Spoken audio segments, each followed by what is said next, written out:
My first question, Monica.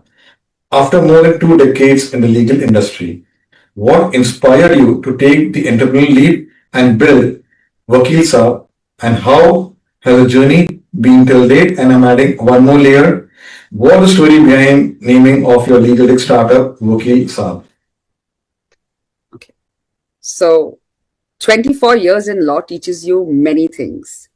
But the most important lessons that I have learned so far as Vakil Saab is concerned is not coming from the courtroom or court files.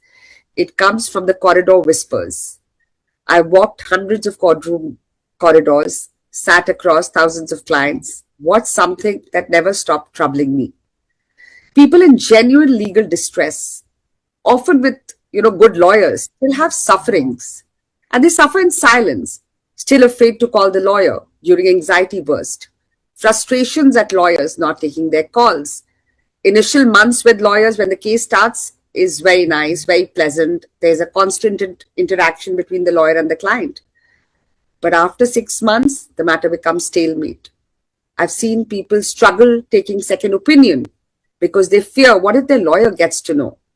Then what to do? It may impact their matter. The questions I keep asking myself, and why.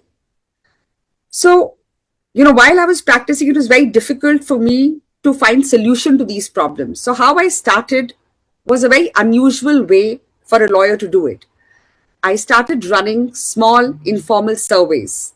I would pick up one jurisdiction, say family court in 1 month, high court another month, then tier 1, tier 2. This is how I got to know what people are facing, not as a lawyer, but as someone who's trying to understand their world.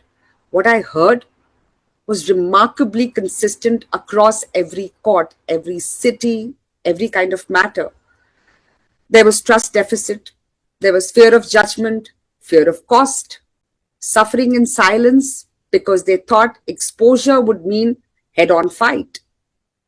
One thing that stayed with me more than anything else was when people started fearing that, ma'am, I'm suffering, my lawyer's not performing, I'm okay staying with him, but I need a second opinion. There was so much fear around it and the trust deficit that I used to question that how is our profession, noble profession, when people have so many problems with it? The problem that I've mentioned right now to you is actually not a legal problem.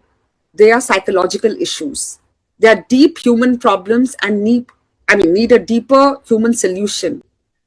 To understand that and to find solution, it's not enough to have just one side of the story. So I turned the lens towards the lawyer. I started speaking to the lawyers, the senior practitioners, juniors, advocates on one side. How we can make it better, how we can remove this trust deficit.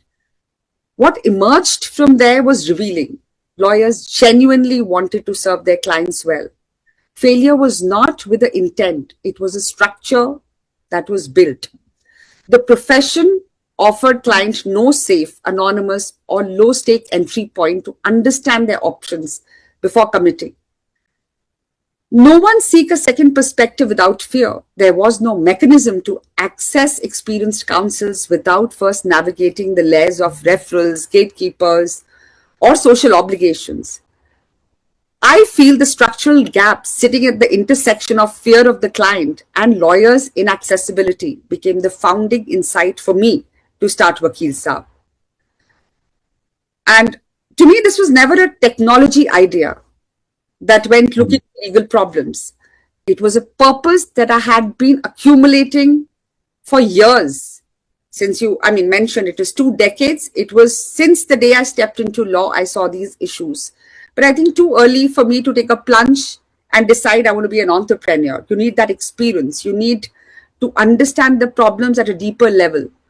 The goal was to take India's most experienced and capable lawyers, practitioners who have in-depth knowledge and have been behind the referral network, retainer barriers, and many of them genuinely accessible.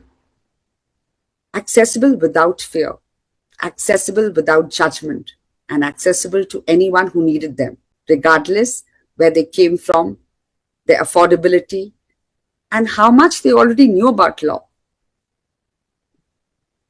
So Wow. this is how I started.